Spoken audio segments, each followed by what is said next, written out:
Hey guys, good morning. Welcome back to our channel, The Eton Squad. My name is Addie.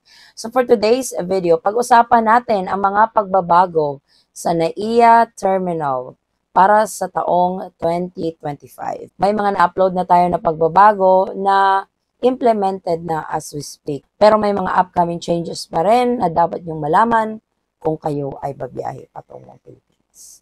Details coming right.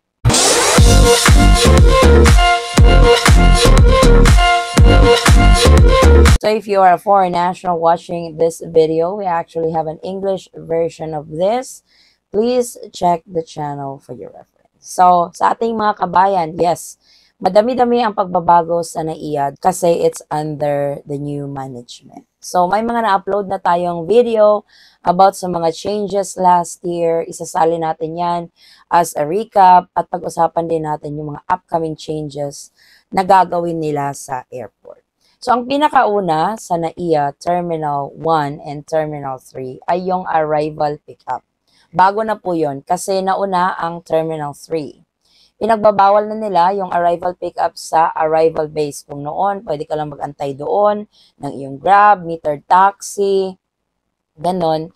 Hindi na. Yung mga public transport, gaya ng na-mention ko, na Grab, Joyride, Angkas, metered taxi, may bagong designated area na sila. Located ito sa ground floor ng multi-level parking ng Terminal 3. May mga signs po sila kung paano pupunta doon.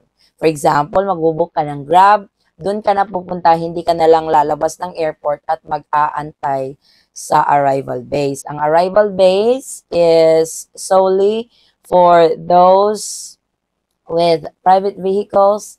Ito din ay mabilisang pick-up, hindi pwede yung tatambay ka doon habang nag-aantay ka ng iyong pasahero.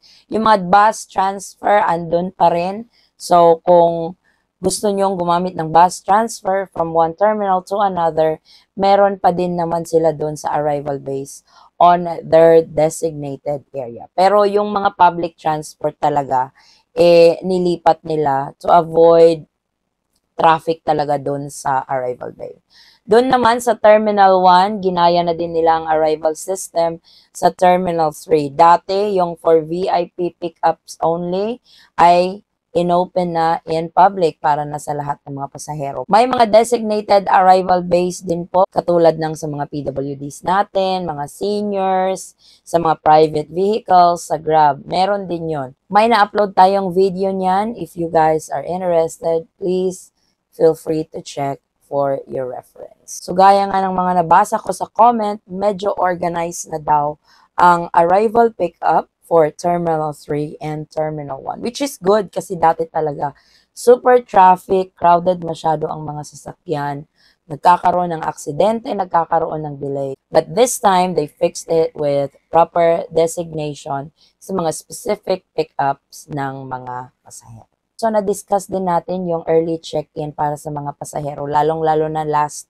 year na holiday, and I think it will still continue all the way up this year.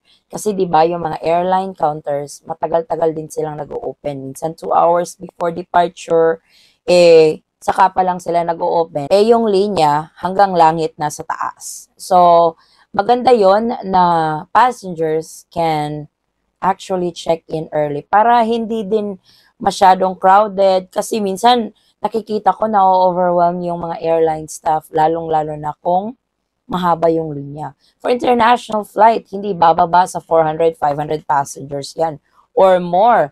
Iki-cater mo yan in 2 hours. Parang mahirap. And it's good that they are changing this type of checking sa airport. So, kung naranasan nyo ang early check-in, paki-comment naman, paki-share naman para alam ng mga kabayan natin na ini-implement talaga nila ito. At nagdadagdag din sila ng mga immigration counters, which is good kasi for international flights, madami talagang dumadating na mga pasahero. So maganda yon na may additional counters ang immigration para mas mabilis kayong ma-process. Meron din tayong mga e-gates. Kung ayaw nyong mag-manual process, meron tayo dun sa e-gates. Unfortunately, this is only available for Philippine passport holders. Hopefully, soon, maging available na din ito sa mga foreign passport para mas mabilis na talaga yung process nyo through immigration. May darating na reshuffling sa mga terminals sa NAIA. Ito ay ang final security check at yung immigration. Kung ngayon, yung nararanasan ninyo is immigration, then final security check. At kung meron kayong mga item na nadala na bawal para sa carry-on, kasi pag final security check, yung mga personal bag na lang at carry-on yung chini-check, kung may bawal doon, tatanggalin talaga. So, in the coming days, hindi pa ito implemented, hindi pa sila nag-post on when this will start kasi hinahanda pa nila yung area ng swapping. So, if this gets implemented, mauuna ang security checking at mahuhuli yung immigration process. So, yung rason nila na i-reshuffle is kung sakaling may nalagay kayo sa mga carry-on bags ninyo na bawal or sobra, pwede nyo pang magawa ng paraan bago kayo magpunta sa immigration process. So actually, maganda yon if this is implemented. Like I said, nakaplano na ito. Kung it's a go, mag-a-announce tayo sa channel. Ito rin ang mga pagbabago na ating paghahandaan for 2025. Kasi dati, nagkaroon na tayo ng terminal reassignment. This year, they are going to be doing another terminal reassignment. Gagawin nila ito gradually, hindi naman ito isang bagsakan kasi pahirap yun sa mga pasahero kung isang bagsakan. Yung Terminal 1 is solely for Philippine Airlines na kung mangyayari ang terminal reassignment na ito. So wala nang ibang airlines sa Terminal 1, Philippine Airlines na lang. At saka ang lahat ng mga international airlines, international flights will be transferred to Terminal 3. So malaki-laking trabaho yan. Like they said, gagawin nila gradually, unti-unti, para hindi mahirap. Gusto ko lang klaruhin, ito ay nasa plano ng NAIA. Hindi pa ito implemented. So sa ngayon, yung terminal assignments natin is as is pa rin. Nakapag-upload na tayo ng video about that. Kung na-miss ninyo ang update, please feel free to check the channel for your reference. Kasi baka may magtanong na naman dyan, ang ANA Airline is sa Terminal 3 na ba? Wala na Terminal 1? So, solely Philippine Airlines na lang sa Terminal 1. Kakasabi lang natin na hindi pa ito implemented. So, mag-a-announce tayo for sure kung implemented na ang new terminal assignment. Gusto ko lang din ipahabol na upload din natin ito sa channel, yung e-travel QR code, nag-check sila bago kayo mag-exit sa airport. This is under customs process. So, before kayo mag-exit, pagkuha ninyo na inyong mga bagahe, lilinya kayo, and they will check e-travel QR code for your customs declaration sa mga items na dala ninyo or yung sa pera na dala ninyo. So, ihanda na lang po para walang hassle and delay on your part when you guys are lining up before you exit the airport. I-ready lang ang inyong QR code. Pwede nyo itong i-save sa inyong mga phone or pwede nyo din itong i-print. Pero mag-check at mag-check po sila. Ang dami tayong nakuhang comments about this process. Nag-check talaga sila in both terminals, Terminal 1 and Terminal 3. So, ito po ang mga changes sa NAIA Airport and upcoming changes for this year, 2025, sa lahat ng ating mga pasahero, papunta ka man or paalis ng Pilipinas.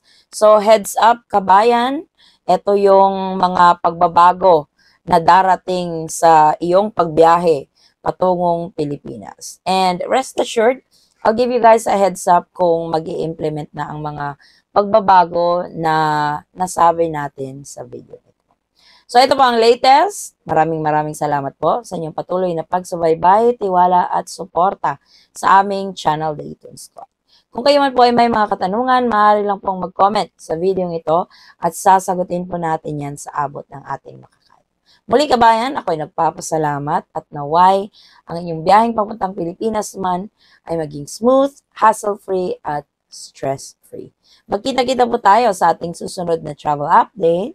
Stay safe, stay healthy, and God bless everyone.